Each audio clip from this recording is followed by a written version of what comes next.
who were these antediluvians, these people before the flood, and what kind of heritage did the Neanderthal come from?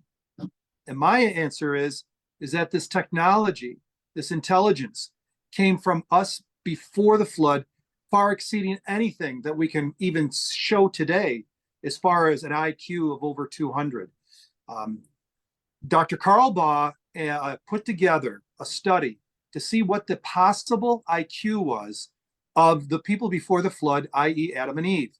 And they said that there was 130, okay, maybe 150 generations from today to 6,000 years ago. And utilizing a very minute amount of deterioration genetically that takes place in the body, the mind, or whatever, he traced back in a very conservative and reasonable manner what the IQ would be for a antediluvian, and he came up with 400 to 715 IQ.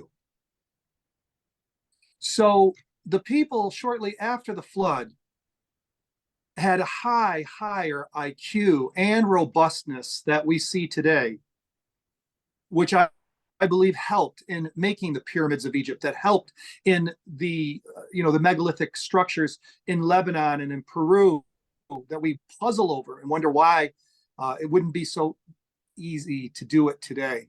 So Neanderthal, it doesn't surprise me if he's much more sophisticated than we're giving him credence for. And one last thing, understand that when you're coming from an evolutionary understanding of things, there was pre-caveman, caveman, and then they finally got domesticated some 9,000 years ago, as it's assigned, and then somehow was able to then advance not only in speech but technology and understanding, and that whole flow of things, they would like to not see it unbroken.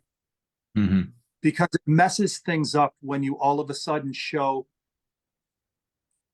technology assigned to a being or a type of being that shouldn't have it according to their flow chart. Right. Yeah. Evidence to the contrary will literally mess up their whole framework for the history that we have currently, especially in the Western world, where we're seeing this literally in our history books. But I have a cool little coffee table book that's literally showing you what you were talking about as far as the comparison between a human skull and a Neanderthal skull. I'll just read that little excerpt. Neanderthals are bone for bone human skeletons.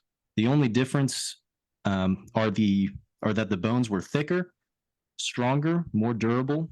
The wisdom teeth fit perfectly, and the brain sizes are much larger, which doesn't necessarily denote intelligence, of course. But I find that very interesting.